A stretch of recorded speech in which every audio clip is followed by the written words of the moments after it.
You're listening to Talkline with Zev Brenner, America's premier Jewish broadcast on the air since 1981. And now, here's your host. Welcome back to the program. I'm Zev Brenner, and we're covering a tragic story of a 13-year-old bar mitzvah boy who committed suicide in Williamsburg a number of weeks ago. And we're looking at family dimensions, dynamics, especially in light of the Passover holiday. When families get together, there's more stress. And we welcome to the first time Yonasan Schwartz, owner of Brooklyn's Toys for Two Discover toy store chain, columnist, Badchan, public speaker. He speaks out on these issues. Rabbi Dr. David Fox is no stranger to these microphones. He's been with us quite a few times. Director of High Lifeline's Crisis Services, certainly dealing with kinds of crises that we're dealing with. He is a specialist. So good luck. Thank you for joining our show. And I just want to begin by looking at this tragedy. This boy, and we're not going to mention the family name, we're looking at it as a springboard for the bigger picture, but obviously there was a divorce in this situation. The boy's father was not allowed to attend the bar mitzvah. That tended to spark this whole unfortunate tragedy.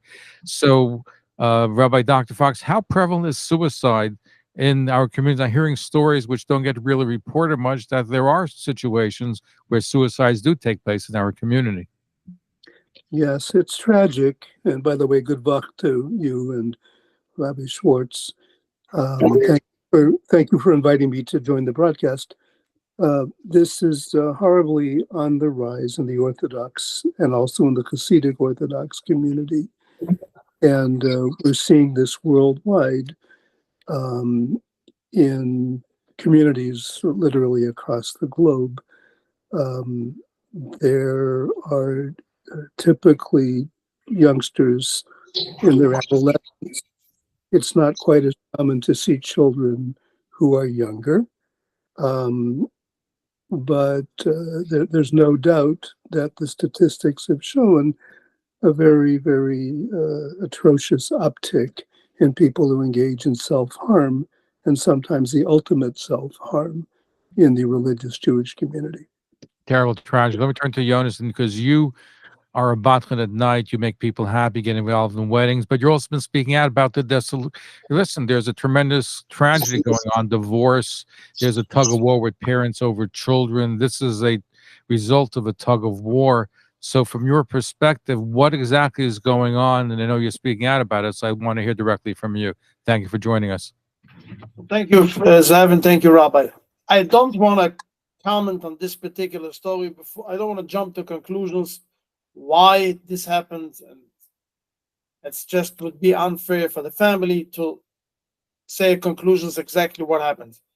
All I know is that I'm involved in the last few years helping a lot of people with the subject of the painful subject. It's called parental alienation. Parental alienation is one of the worst problems and disasters in every community. And unfortunately, there's very little awareness in our community, the Hasidic community in particular, that people are just not aware of the damages that this brings to the children.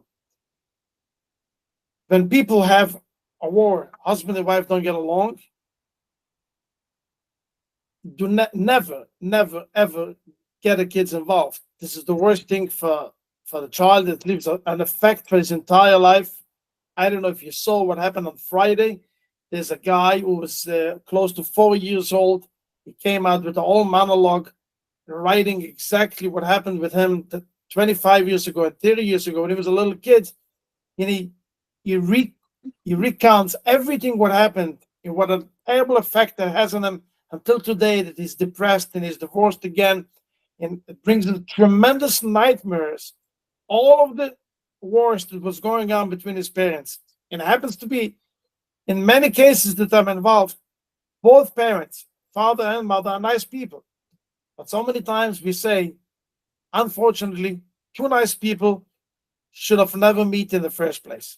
But they met, and now they have to separate, and they have kids. And I always tell people, if you lose your spouse, don't lose your dignity, don't lose your tzalam elokim.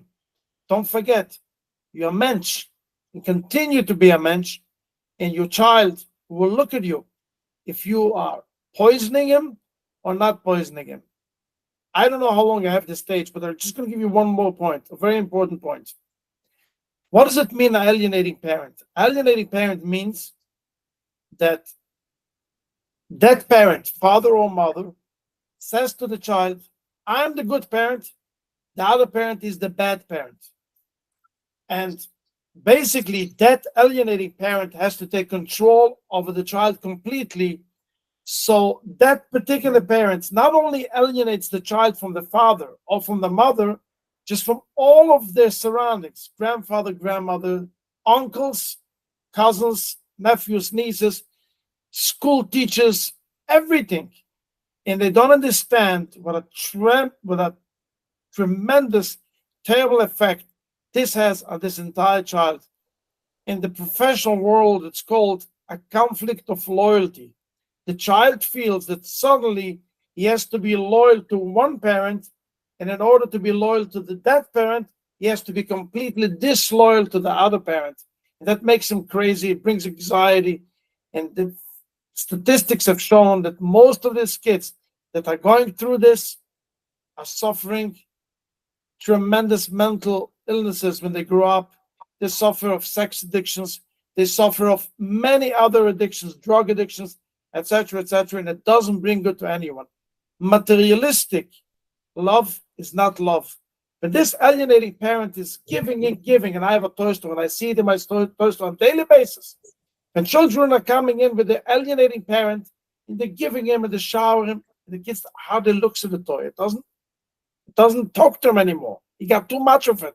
It's like you cannot eat a piece of cake more than once, twice, 3 times. How many slices can you eat? After 5, you feel like you can't anymore, right? Same thing with these children. Then they start to look for love, for attention, and they run to all bad places. Let's stop parent alienation. So let me ask this question, Jonas. You know some of the parents. You said something very interesting before. You know the parents, they're good people. The father's a nice person. The mother's a nice person. So what happens when they get involved in a divorce where they become not nice people and they try to have the other parent arrested, put in jail, and all kinds of charges are made, and they alienate the kids? What happens to them? You know these people. What's going on? It's called jealousy. It's called cruelty. I have no other words. I spoke to a father last week that I got involved fully in this particular case, that had visitation for years. Everything went smoothly. He went to office about him every month of Shabbos with the sons. His teenage daughters are coming to him always to study for the tests at school, that you usually need a man figure to help, especially if it's porous learnings. They used to call him every single day, and suddenly when he got remarried, next day he was subpoenaed with sex molestation against his children from one day to the other. For years he had visitation, everything was okay. Suddenly he got married, and now for months and months he doesn't see his kids. Spent already money, I can't even tell you how much money, for a criminal lawyer to prove that the allegations is not true. And obviously for in family court, for visitation, suddenly he has to have supervised visitation. And instead of asking me what happened to them, that's jealousy. That's just people just lose their mind. They just, I can't explain it. Dr. Fox, can you explain it? The impassioned words of Rabbi Schwartz are very, very accurate. And parent alienation syndrome, which is what we refer to it, it's a very, very hot topic in the court systems. In this country, in Canada, I sometimes have been brought in as an expert witness to give an second opinion on this, although I don't involve myself in divorce cases that frequently. But there can be many, many dynamics. Zev, if I may, I'd like to just highlight one aspect of this, bringing the topic back to our understanding the child who's in the middle of this. May I shift it a little bit in that way? Therein do not Sure. necessarily And then we'll reflect go back. those of Yes, AM go ahead. 620 WSNR or its management. This is AM 620 WSNR, Jersey City. Go ahead. Okay, so what we've been talking about up until now is what is the fury among parents that they'll do this to each other and be blind to the impact it's having on the child. That's really what I want to bring out to your radio audience.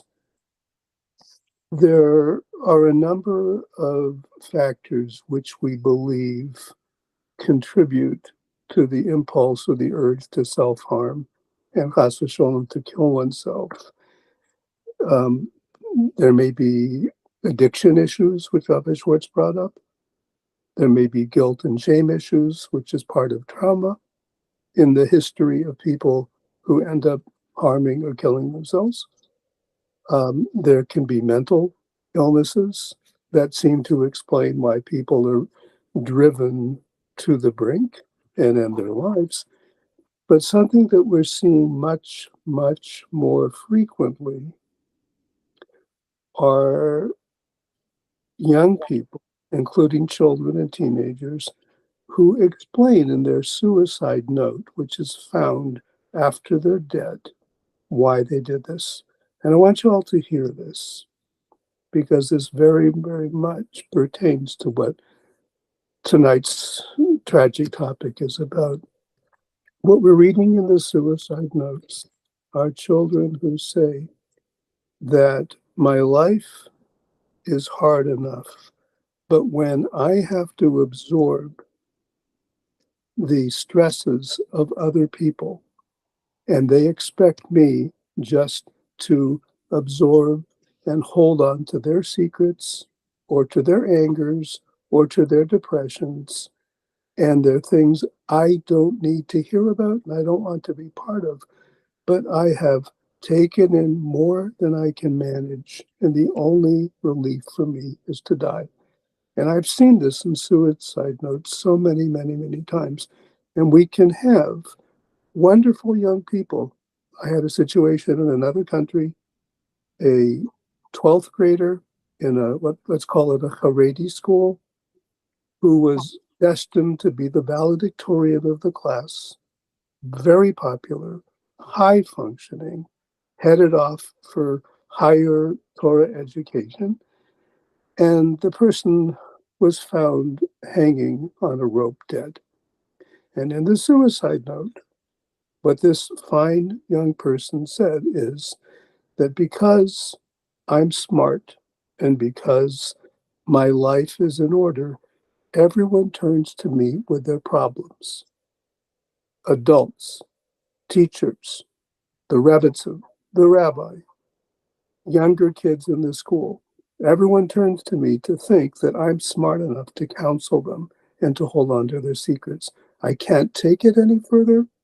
There is no solution but to kill myself. So again, this is coming from a really an exceptionally gifted person who had no history of mental illness, had never been molested, had never been abused, was not involved in drugs or pornography. But what they said was You might stress. they couldn't tolerate other people's problems. And I think this is what Rabbi Schwartz is telling us also, that if a child is caught in the middle of parental conflict and it gets ugly, and that child or she is expected to take sides, to split loyalty, to betray the parent who's now been portrayed as evil, the child can't take it. It goes against their teva to start hating someone who raised them, who loved them, or to be told that this person is really demonic. It's a very interesting and a good point. Go ahead, Yonasan. Amazing point. What you just mentioned, Rabbi, is the number one point that people have to realize. A child is pure. A child wants to love both parents. And when you come suddenly and you tell this child, don't love him, just love this one, not this one, you basically poison this child forever. I'm just going to touch two particular stories. What I was involved last week. I got a phone call from a very, very chushev Rosh Yeshiva. And he told me that he is a dormitory, over 100 boys sleeping in yeshiva. And now because of Rosh Chodesh, Nisan starts Ben Azmanim, and they all go home. And one of the kids that are coming from such a home that don't go to this one and don't go to this one came to him and he said, Rosh Hashiva, I would rather sleep myself in this building this entire month than rather go back, listen to the language that this boy used, to a gas chamber. This is the language that a 16, 17-year-old boy is using. Why would you put me? That's what he said to Rosh Hashiva. Why would you put me out of yeshiva for 1 month? I should go to a Holocaust, to a gas chamber. Friday, I spoke to our father that found a suicide note of his daughter, a teenager. And he read to me the suicide note. There was Nisim that they found this girl, Baruch Hashem, alive. There was a roofer on the she was ready to jump. There was a roofer on the roof. As she came up, and the roofers realized right away something is going on. They called the authorities. Whatever, she's right now in a psychiatric ward. They saved it the last minute. But he read to me the suicide note, and it's mind-boggling. It's just exactly what you, Rabbi, described. They're torn apart. They're basically torn apart. And people think, oh, I'm going to put them completely on my side, and then everything is going to fall into place. No. Hashem created the child. Shloisha shit from bottom. 3 partners, HaKadosh Baruch Hu, Aviv v'Imoy. A child needs to have both parents. Again, I want to emphasize, yes, there's always exceptions to the rule. There are very abusive parents, unfortunately. And of course, it's different then. But don't say that my case is different. Don't use this exception as an excuse that you think, oh, I am entitled to alienate my child because my case is different. In 95% or more cases, all kids must have 2 parents. Would you say, Yonasan, the majority of the cases you're finding the problems are where parents are fighting or divorce?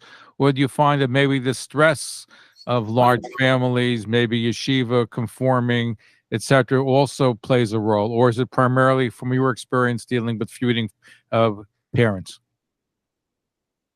You could have shalom bayis, major issues, when there are no kids in the house. You can have it when there's 2 kids in the house or 15 kids in the house. I have a friend, I don't want to give away too much details, that has 2 sets of triplets and a couple of sets of twins and a couple of in between. And this is the most calm, there's not too much money there either. And it's the most calm house that you could ever imagine. The bottom line is marriage is all about tolerance. And it's all about, I'm just going to give you a very profound little story.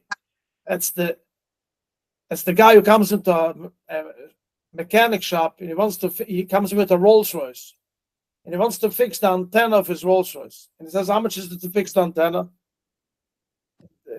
The mechanic looks at it, says it's $100. The guy falls on the floor and he starts crying, screaming, $100. And the mechanic looks at him like crazy. You know, you're driving a Rolls Royce. And he can't calm down. Finally, after half an hour trying to calm him down, he said to him, what's going on with you? He says, listen, let me explain to you something. I drove with my Rolls Royce midtown, and suddenly somebody came out of one of the buildings and was visibly frustrated about something, and he broke off the antenna from my car. I got very upset, and I backed up my car, and I knocked my car into him. I knocked him unconscious. Ambulance came, police came. I got arrested. I had to hire a criminal lawyer. Now I probably will have a criminal record that will cost me hundreds of thousands of dollars. For what? For an antenna? For $100? Am I stupid? I should have come fix the antenna and have a nice day. Don't make a big deal about it. I always tell couples, you have a Rolls Royce in your house. Don't lose your marriage because of an antenna. Don't lose your everything in life because of your intolerance. Marriage is about tolerance. That's the bottom line. So it really doesn't matter, Zev, how many kids you have. how small or how large, how much money you have and how much money you don't have. There are people who have big families, small houses, little money, and they have a beautiful, beautiful home. And there are people who have the biggest homes with a lot of money. And I always say about these people, they are so poor that unfortunately the only thing they have in their life is only money. Sad, and you should use the antenna to tune into the right frequency. But you said it's very, very powerful, and people sometimes what's cool we say in Hebrew, the tuffle, which is secondary, becomes the main thing, and the main thing becomes secondary.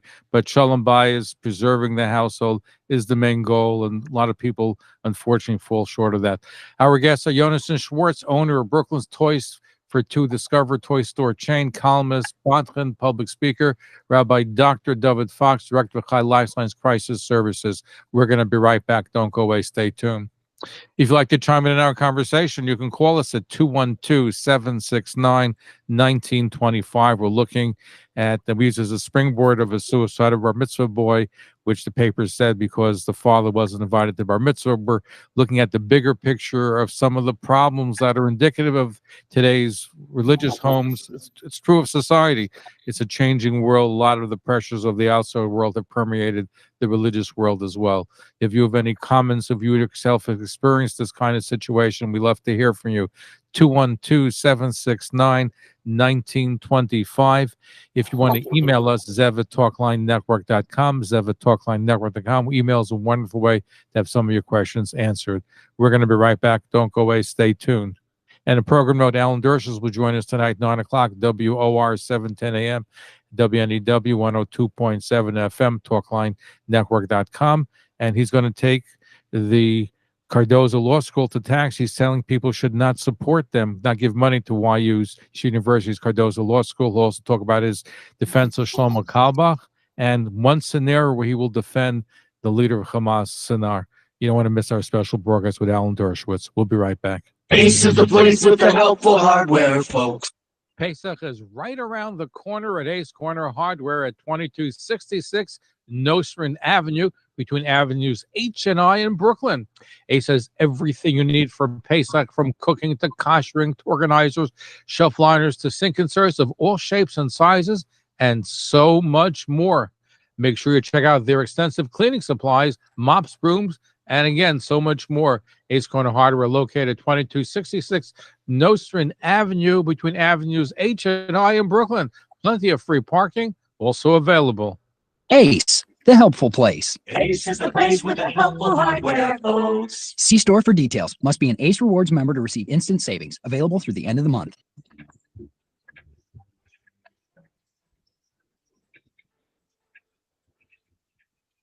This Passover, the taste of the Holy Land.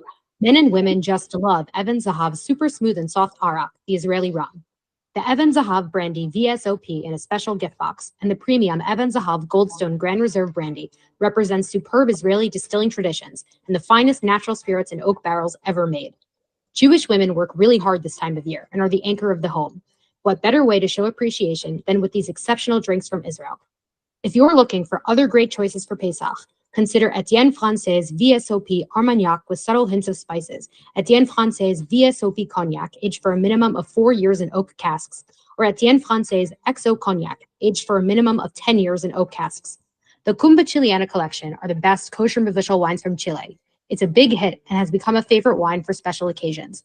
Its taste is full and steady with notes of blueberry, blackberry, and red currant.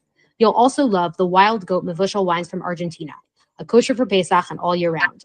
Aziz and Pesach from Doina Limited, importer of the finest kosher wines, cognacs, and brandy.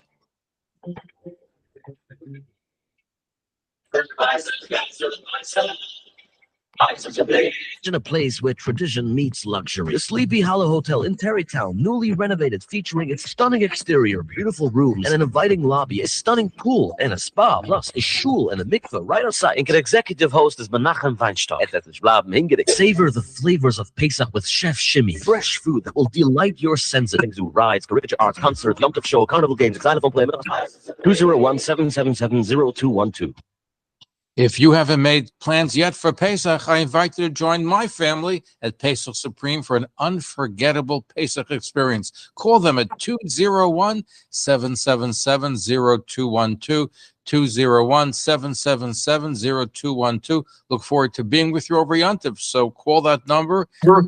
Very Pesach, 201-777-0212. I know Rabbi Chaim Pressman for over 50 years, and that's about the time that he at Bet Shifra promoting Jewish identity at their location, 2102 Avenue T in Brooklyn. And for Pesach, they're giving out free meals, free food, free pickup packages, free Siddharm every day during the holiday, including April 17th, when you can pick up packages from Bet Shifra. And according to Rabbi Victor Miller, Zecher Tzadik Lebracha, he urges you to do whatever you can to help Bet Shifra in their tzedakah. Rabbi Meir Kana has written that Chaim Pressman is the kind of Jew for whom I stand daily and salute.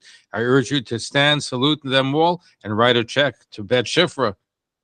Rabbi Mendy Moroznik of Igud HaRabbanim, the Rabbinical Alliance of America, writes that in years past, Bet Shifra maintained a free soup kitchen all year round, open 7 days a week, serving free meals 3 times a day without charge. During the week of Pesach, Bet Shifra sponsors free kosher for Pesach, Siddharm, and daily meals around the city. We're personally familiar with their significant work and urge you to help Bet Shifra with any support that you can. So please help Bet Shifra. Write out a check to Bet Shifra and send it to Bet Shifra No. 1, Post Office Box 700, Brooklyn, New York, 11229. That's Bet Shifra No. 1, Post Office Box 700, Brooklyn, New York, 11229. You can go to them during the holiday for free food, free meals, free Siddharm, free fruit packages, free lunch and dinner. That's at 2102 Avenue T. For more information, you can call them at 718-449-1397, 718-449-1397. We last had Mendy on dealing with his wonderful new company called Rolling Kosher Division of Valiant Caterers, and now for Pesach, they're servicing with catered food Southern Florida and even shipping to Orlando. Mendy, welcome back. What's on deck for Pesach? Tell us what's going on. Hey, Zev, thanks for having me again. Always a pleasure being here. Yeah, we have an awesome operation running where we're serving all South Florida and sending some shipments to Orlando. So they can order from you and you'll deliver to them in South Florida and ship to Orlando.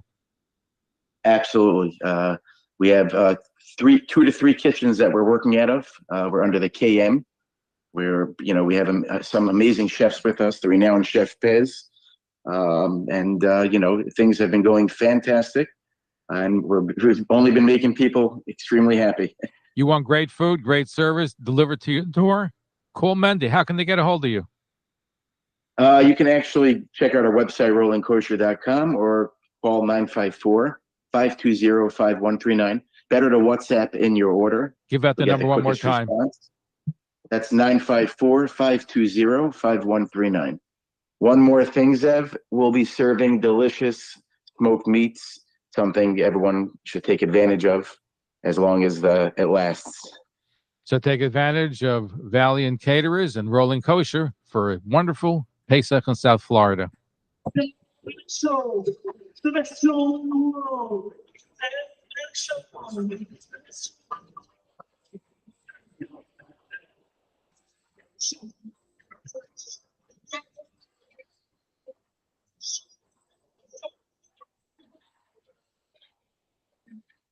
Thank you for listening to this episode of Talkline with Zev Brenner, America's premier Jewish broadcast, on the air since 1981.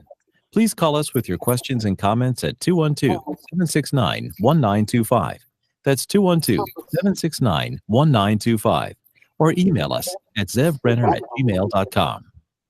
And we're back. Yonasan Schwartz is our guest, owner of Brooklyn's Toys for Two Discover Toy Store chain, columnist, Badchan, public speaker, Rabbi Dr. David Fox, director of Lifeline's Crisis Services. So let me ask you, Yonasan, you go to weddings, you're a Badchan, you help people get married. What do you recommend would be a course of action in the Hasidic community, and this may be true of other communities as well, to deal with parental alienation? What can we be teaching parents? What should yeshivas be doing to educate parents how to become better parents so we don't get involved in situations where you have suicides and you have kids going off the derech and kids really being depressed and really ruining their lives? So first of all, I want to, as the matzav, the situation that you are saying, sounds very black. We have, Baruch Hashem, an amazing community. There's beautiful Mosdes HaTorah, there's beautiful chesed organizations. There are thousands and tens of thousands of homes with beautiful families. I hope, Rabbi, you agree with me. And there way ma'at mina or doiche alba mina choshech. There's so much light and there's so much positivity in this community that is by far proceeding as by far much more than any other non-Jewish communities. We have nothing to be ashamed of. What could be done about parental alienation? People have to understand that when they go into a divorce, unfortunately, if it goes to court, if it goes to Beis Din, most of the times they are fighting for years, cost hundreds of thousands of dollars. And I always tell people when I listen to their cases, I'll give you in an email what the judge is going to rule in 3 years from now.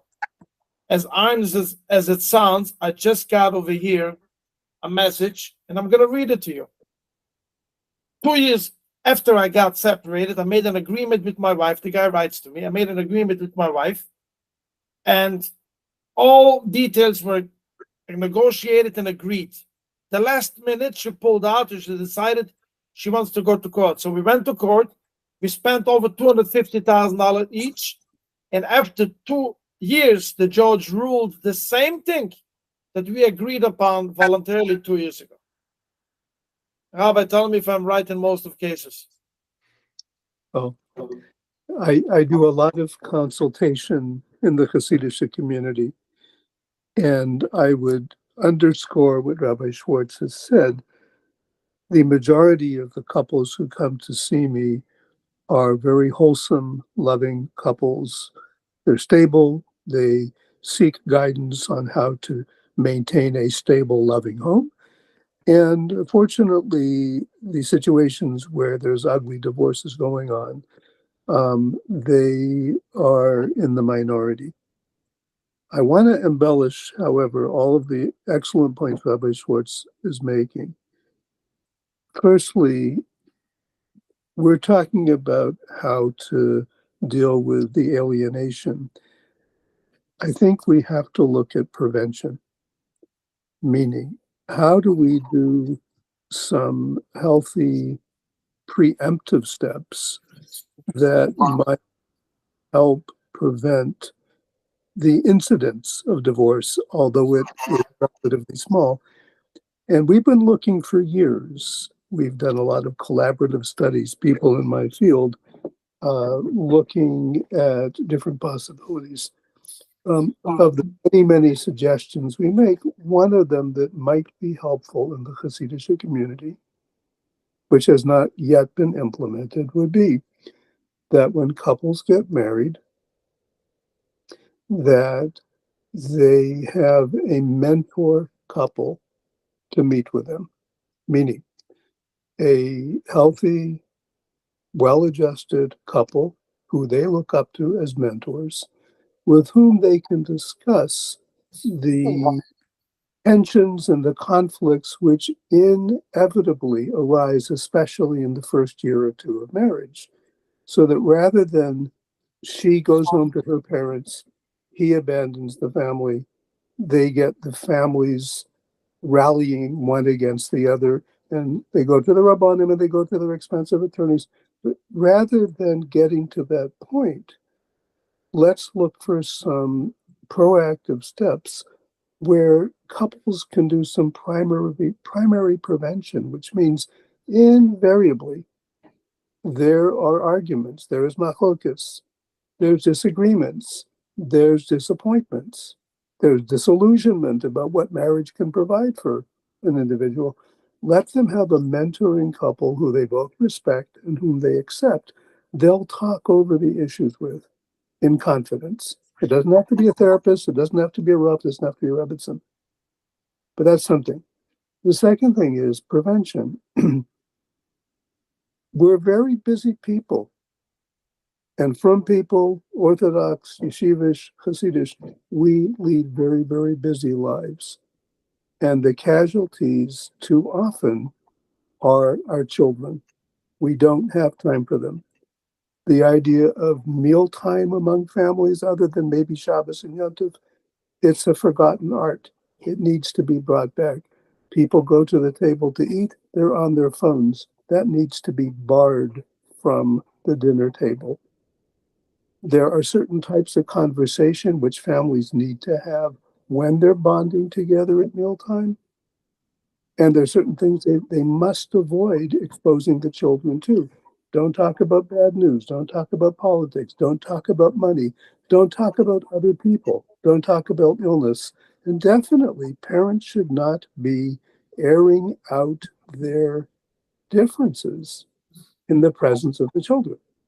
Children don't need to be exposed to arguments among their parents. When it's too late, which means when the couples have had a falling out and it doesn't look like it can be repaired, I'm going to make a suggestion. I don't think it's controversial. Typically, when he goes to his attorney and she goes to her attorney, and this is in no way maligning, I'm not bad-mouthing attorneys. They often do, for many reasons, need to have a role in adjudicating and negotiating the separation at the end of a marriage. But when you go to the attorney, don't be so quick that his attorney says, I'll tell you which therapist to go to who'll write the report that will help your case. And meanwhile, the other spouse is going to a different therapist who the attorney says, you need to see this person because they'll help the case. They need to find a counselor or a therapist that they both agree to, who's not working for the divorce, but who's working to salvage the health and the mental health of the child. Don't line up his expert versus her expert, because you're not going to be assisting the child in adapting to what looks like a horrible divorce. You need to fortify that child, and it needs to be a therapist who they both agree to, that they'll work together. And couples sometimes do get divorced, Rahman al-Islam, but it happens. For multiple reasons, sometimes couples are incompatible. There are many, many reasons why this can be true. But it should be done amicably. It should be done amicably. It should be done amicably. It should be done for the sake of the children, which unfortunately is not the case. Become warring factors. Wasn't there a house in Borough Park where they had divorce? Where they had a wall in between the house, between the father and the mother for many years, right? Wasn't that the case in Borough Park?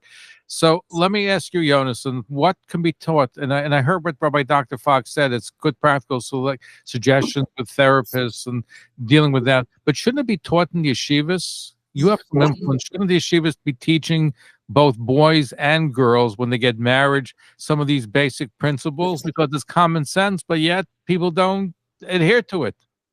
So, first of all, there must be. In Israel, it's very, very popular in certain sects, especially in Belz and in Karlin, that in Belz I know it's mandatory that every young man after the chassan, after his wedding, there's groups for him, there's groups for the wife, just how to deal with the husband, how to deal with the wife. And that's called, basically, as you said, preemptive steps to avoid the casualties.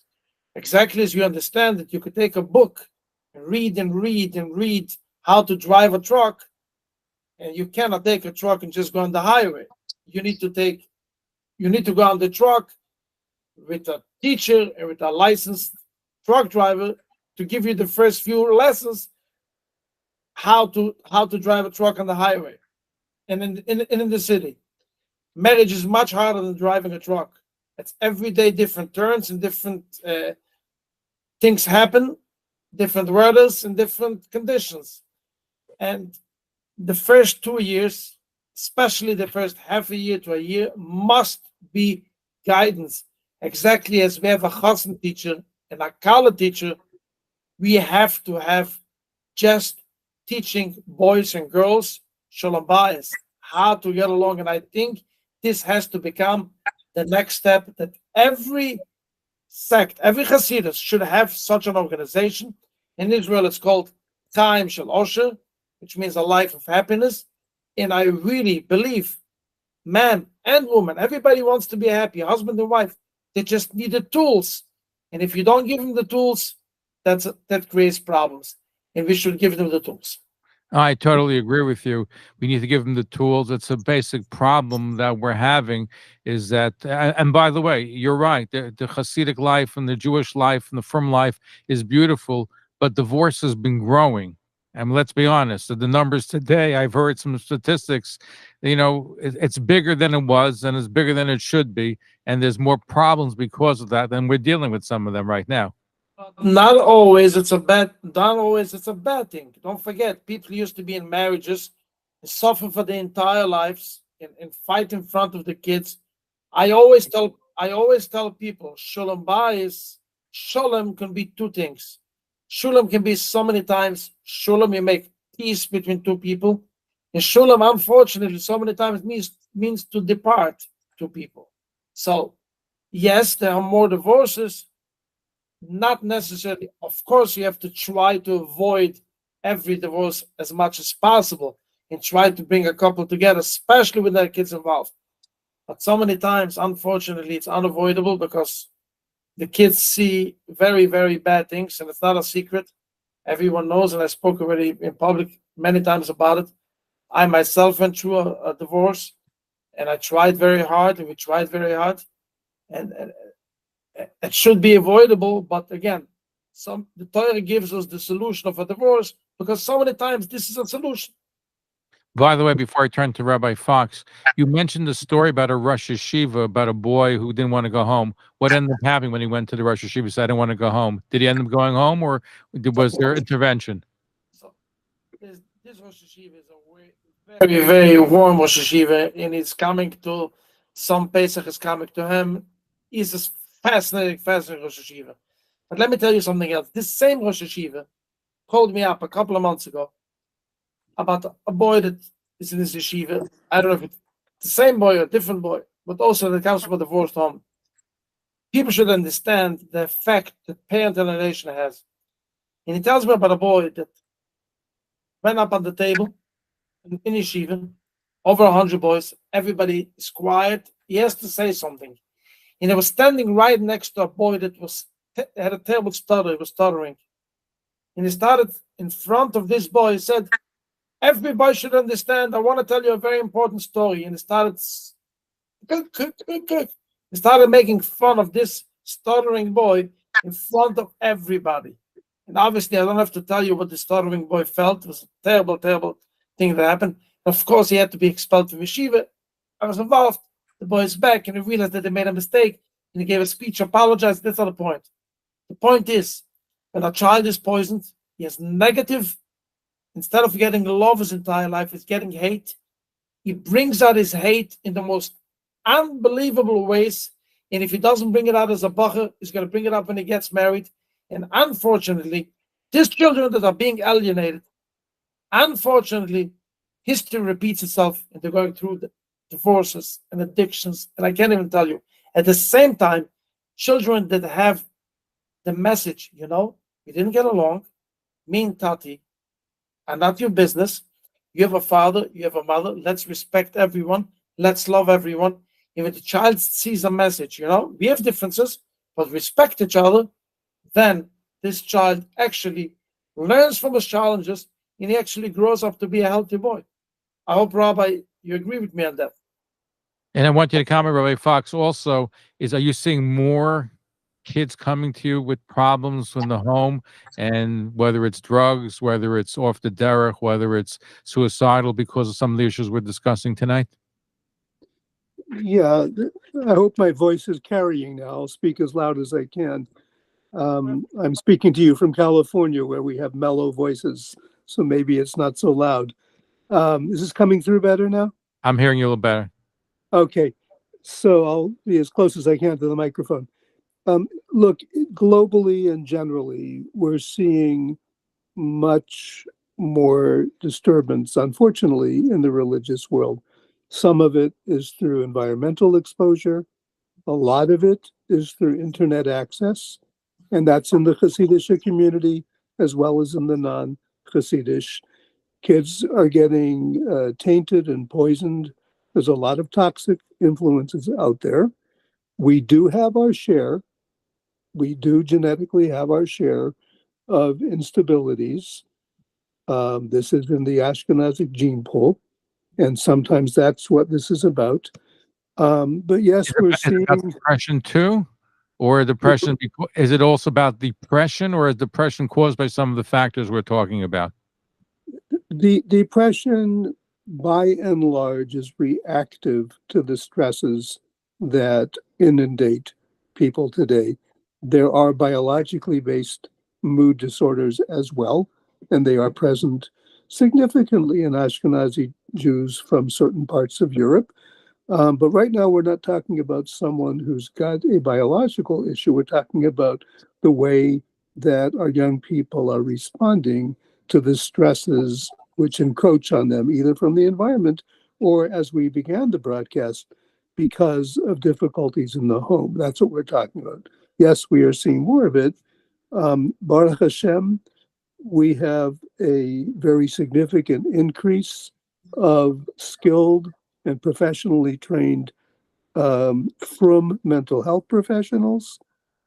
I would caution and encourage any parent or school who's going to send their child to a Frum person that you make sure that the person really has a degree and is licensed to practice, not someone who's functioning under the radar, no matter how much of a pikeach he or she is, but that they be educated, degreed, licensed, have had supervision so that they can call themselves an expert and a specialist, and as much as possible, that it be someone who has Yiras Shamayim. I'll say that openly. It has to be someone who has Yiras Shamayim. Fear of heaven.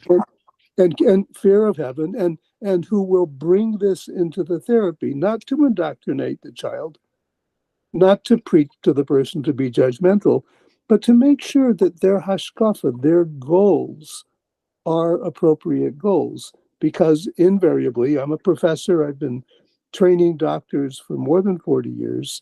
I know that there are, even in the religious world of therapists, there are those whose Yiras Shamayim stops when they walk into the office, and they think that you have to function strictly within the confines of what's the popular approach to therapy right now. We do have to work by the standard of the profession. We can't just wing it in therapy, but we still have to maintain our cultural sensitivity and our respect for religion. We don't, chas v'sholem, turn anybody against their hashkafa. So again, these are all the criteria. We can make use of good mental health professionals, and when parents are beginning to see that the marriage is not working out and that the child is at risk for being torn apart as the parents are splitting up, find someone who's competent. Go to someone who is referred by someone that you trust and who has all the qualifications that I've just mentioned. They meet all of the credential criteria. And as I said earlier, work with someone who will involve both parents and won't be taking sides with one against the other. Oh, very good advice. Jonas, let me ask you this question. You're the owner of a successful toy store in Brooklyn. You're a columnist. How did you get involved? This is one of my listeners wants to know. How did you get involved in advocating for children and dealing with shalom bias issues? What brought that about? So just before, I want to mention one more thing to comment what you said. Rabbi, as much as we believe in professionals, what is much more important in our community is to be a Yiras Shamayim than to be a professional. Because very, very many divorces the divorce was avoidable came to a divorce because of a therapist that does not have Yiras Shamayim. I'm not here to knock therapists. They're very good professional therapists. My wife does coaching her entire life for free. Just a couple of months ago, a couple went back, and now they already, I think, 4 or 5 months back together. Everyone gave up. Everyone said to get divorced. And she calls my wife every single Friday to thank you that they put them back together.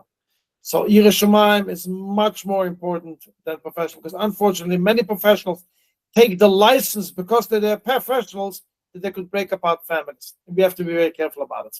How do I came about it? Zev, the answer to your question is, I really don't know. I got schlepped into it. I got pulled into it. I wish I wouldn't, but Baruch Hashem, I see so much result.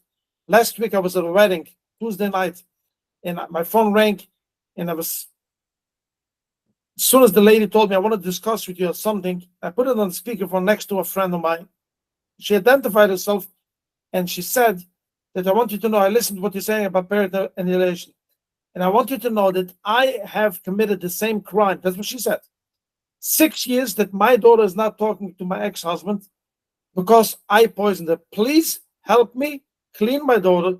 Help me to go to the right people that how to make back the connection. Next Shabbos, there's going to be a reunion of a father and 6 kids that did not see their father for over 20 years. 20 years. Yes, over 20 years. They're going to be in a hotel for Shabbos. I spoke to 2 of the kids, and they both admitted to me it was totally nonsense. Now the mother is so angry. Why are you going to meet your father? She's even now, when all the kids are married, she's still trying to control them and manipulate them. Don't go. And I hear it in so many occasions. I don't know I got into it, but I know one thing. I will not get out of it so quickly because it brings results. It brings, we talk about it. We bring awareness, and that's why, by the way, Zev, I agreed to come to this show. Believe me, I have what to do with my days before Pesach. It's busy in the toy industry. I'm busy with a zillion other things. I agreed to it for one simple reason. If one child only, to get saved because of this show, because we bring awareness, and one person, we spread the message, parental alienation is wrong, then it was worth it for me to come on the show. You know, I don't do this for money. I don't charge nothing for the scholars that I do. I just want to help people that they shouldn't get suicidal thoughts and crazy stuff. They should just grow up normal people. You lost your spouse, don't lose your dignity. If I can just, again, I'm so pleased to meet Rabbi Schwartz because I think so much of what he's saying and I'm saying is very compatible. And I appreciate very much listening to him. And I'm just, if I may, I'm going to add something. For parents who are on the receiving end of alienation, if chas v'sholom, that's what's going on, speak to an expert in this field. There are a lot of fine books that talk about how to try countering the alienation, even if you can't. But there are a lot of important recommendations of what the estranged parent can be doing in order to get a positive message. And I'm not going to go into them right now, but there are a lot of important steps which I think can be effective. Also, although if alienation began when the child was very, very young, and certainly in a case where the youngster didn't see the parent for a decade or more, it's unfortunately very likely that they will possibly never reconnect again. However, when a child grew up and had a bond with that mother or that father who then is pushed out,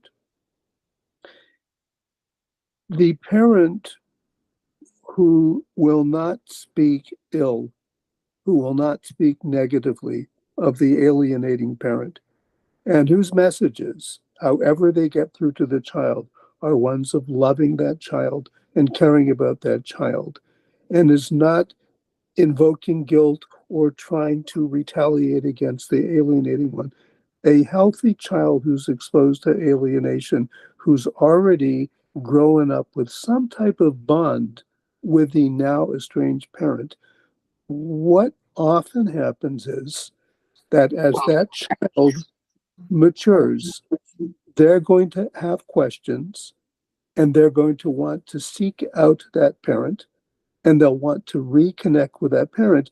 And then what we often see is the tide will turn, and the parent who has been vicious and has been slandered and has been making allegations against the other parent, the child now begins to look down at them. And why did you do this to me? And why did you say these things? So it's sort of like a Yotze Scharo Behefsedo, that what we often find is that the more vicious and cruel that alienating parent is, a healthy child may begin coming to a point of rethinking this, and they will end up turning against the parent who was the cruel one. So it's really not worth it in the long run, and the casualty is the child, and ultimately everybody is hurt by this. You just heard Rabbi Dr. David Katz, Director of Lifeline's Crisis Service. Yonasan Schwartz is owner of Brooklyn's Toys for Two, discovered toy store chain, columnist, Badchan, public speaker, Askan. As you heard, his passion about trying to help families. We're going to be right back right after these messages. Don't go away. Stay tuned.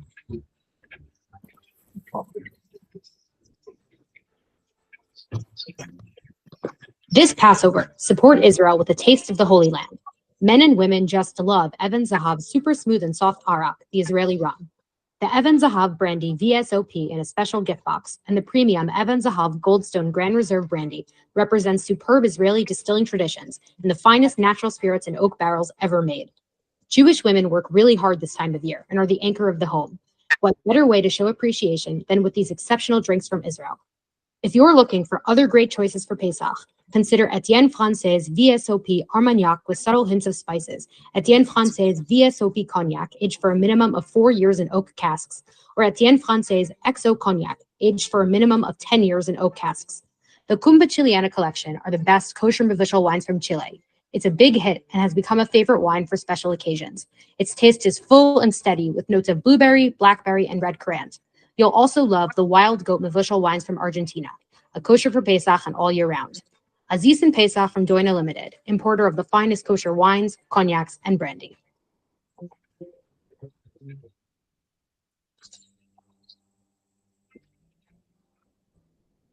ShopRite of McDonald Avenue in Brooklyn at Avenue I is the place to go for all your shopping needs and Passover favorites. Your Price Plus card saves you more every day all year long. ShopRite of McDonald Avenue is open daily for your convenience. A happy and joyous Passover from ShopRite of McDonald Avenue and Avenue I in Brooklyn.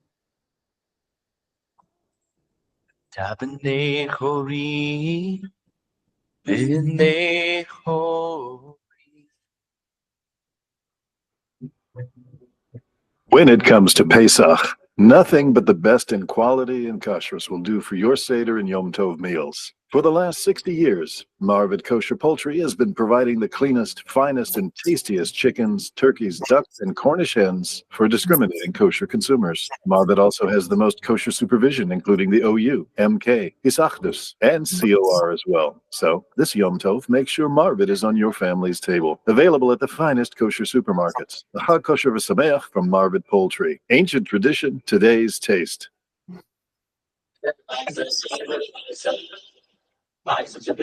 In a place where tradition meets luxury. The Sleepy Hollow Hotel in Terrytown, newly renovated, featuring a stunning exterior, beautiful rooms, and an inviting lobby, a stunning pool, and a spa, plus a shul and a big title site. And executive host is Menachem Weinstock.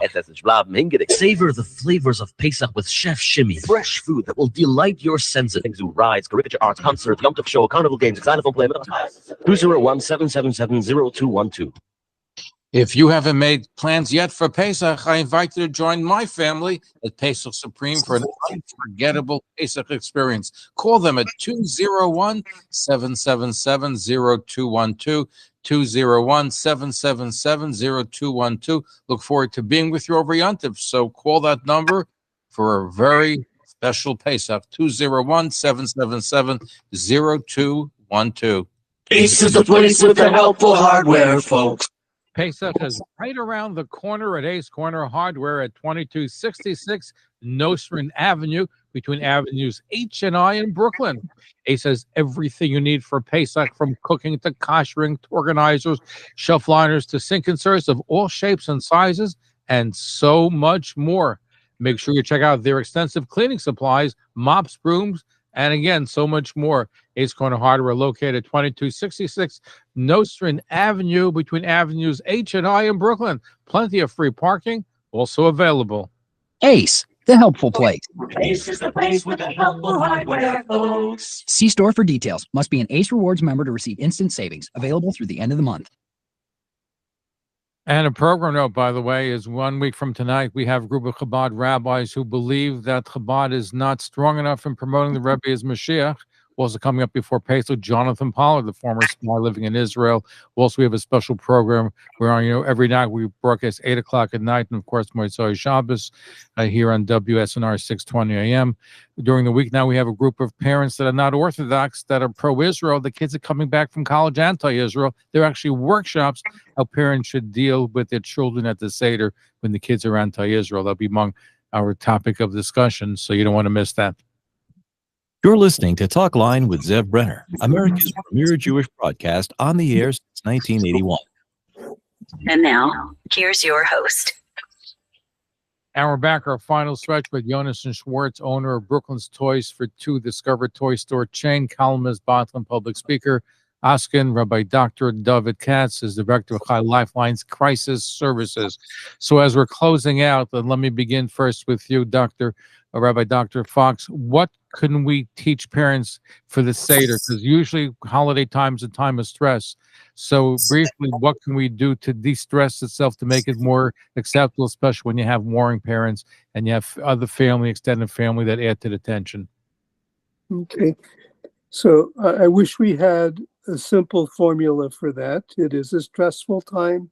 And unfortunately, the fatigue and the pressure and the finances and all the preparations often find that parents enter into the Seder where they're just drained and irritable and at their worst. What I often will recommend, what I actually will always recommend to couples, is that as they're preparing for the Seder or for any Yontif, that they have a talk in advance, at least a week in advance, saying, we have a Yontif coming up. We're going to be together with all of our children. It's going to have its built-in stresses, and let's both resolve in advance that no matter what, we're going to remain close, we're going to be compatible, and we're going to communicate. Close, communicate, compatibility. The 3 C's. At the 3 C's, and they're going to be above sea level. 3 C's. So, but we really want to emphasize that parents, they constantly remind one another as Yontif approaches and during Yontif that this is our opportunity to have a united front, to be close.